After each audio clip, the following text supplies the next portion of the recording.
Le chef de l'État burundais, son Excellence Evariste Ndayishimiye,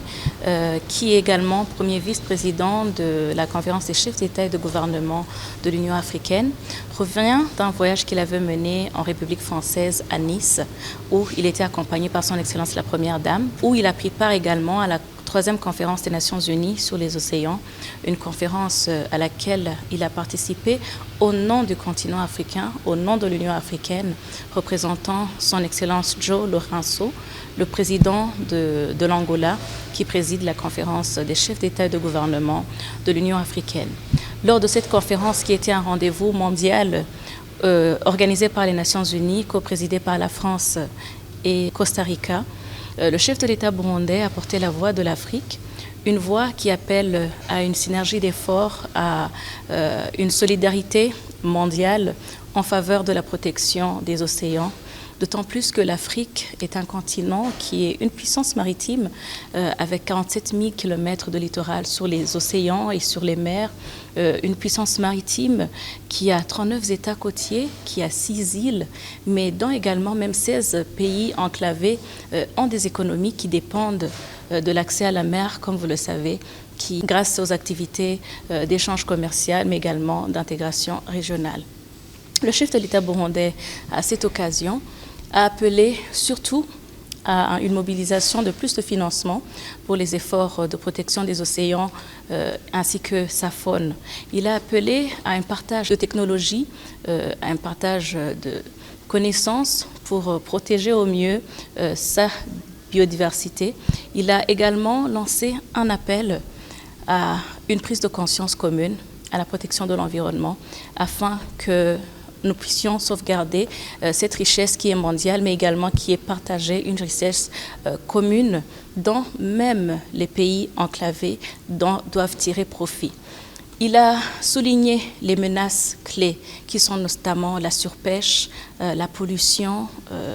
le changement climatique et des menaces qui nécessitent des actions urgentes. Il n'a pas fait qu'appeler à une synergie d'efforts. Il a également réitéré la position de l'Afrique. Une Afrique qui est prête à des actions concrètes. Une Afrique qui est prête à changer, à concrétiser les engagements en projets, en programmes. Une Afrique qui est prête à contribuer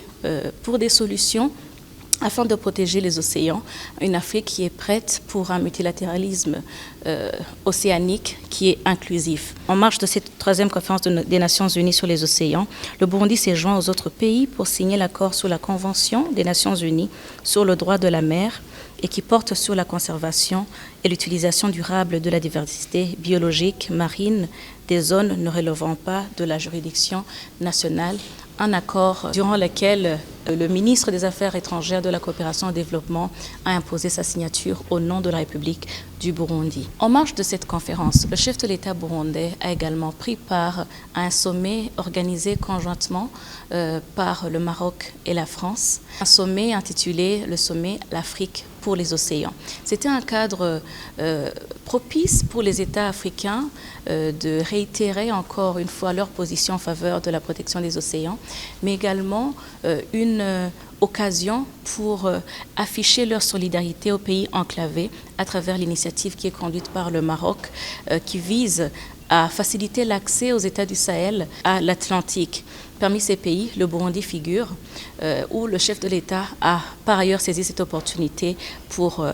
affirmer la position du Burundi, un pays enclavé, mais dont l'économie également dépend, comme les autres pays enclavés, de l'accès à la mer. Mais il a insisté sur le fait que les océans, les mers, l'eau en général est de nature mobile. Les bénéfices qui en proviennent doivent être partagés par tous les États. À cet effet, le chef de l'État a lancé un appel également à une solidarité pour la construction des infrastructures, de grandes infrastructures, notamment les infrastructures de chemin de fer qui va relier la Tanzanie, la RDC, le Burundi, entre autres, mais des infrastructures routières, des infrastructures de transport robustes qui pourraient faciliter les pays enclavés à faire des échanges commerciaux sur les océans et les mers, mais également à faciliter l'intégration régionale, à faciliter le rapprochement du monde. Le chef de l'État burundais en marge de cette conférence a également été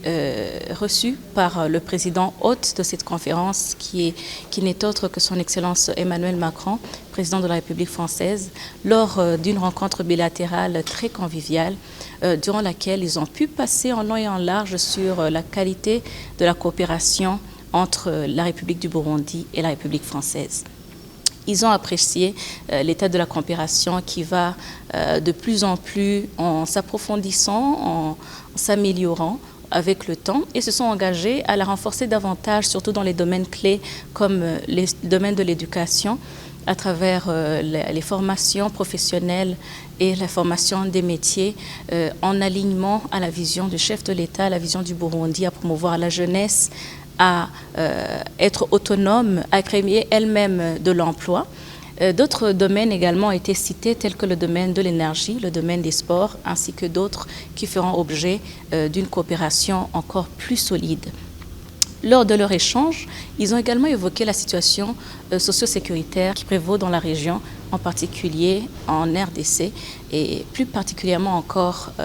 dans sa partie Est. Deux chefs d'État ont apprécié les efforts internationaux, régionaux qui sont en cours pour appuyer la RDC à recouvrer la paix et la sécurité, notamment les efforts de nomination des facilitateurs au niveau continental, les efforts régionaux, les processus régionaux. Lors de leur échange, le chef de l'État de la République française a particulièrement apprécié et félicité le rôle remarquable, voire même exceptionnel, du chef de l'État burundais en appui à la RDC, où, selon lui, il est parmi les chefs d'État qui appuient de manière concrète la RDC. Cela se manifeste par la présence de l'armée burundaise en RDC à travers l'accord bilatéral de coopération militaire, où ils sont en train d'aider le peuple congolais à stabiliser la paix et la sécurité. Mais cela se manifeste également à travers l'hospitalité, l'accueil chaleureux des Burundais, de la République du Burundi envers les réfugiés congolais, où nous rappelons qu'il y a plus de 120 000 Congolais réfugiés ici au Burundi qui vivent en harmonie avec leurs frères voisins burundais. Cela témoigne, selon son Excellence Emmanuel Macron, le président de la République française, de l'engagement concret du chef de l'État burundais en faveur de la paix en RDC, mais également dans la région, voire même ailleurs. La participation de son Excellence Evariste Ndayishimiye à cette conférence, mais également sa désignation pour représenter tout un continent, a démontré encore une fois au monde entier que le Burundi est un pays respecté, un pays qui de plus en plus s'affirme sur la scène internationale, et ce qui est également une fierté pour le peuple burundais, laquelle nous devons au leadership exceptionnel du président de la République du Burundi.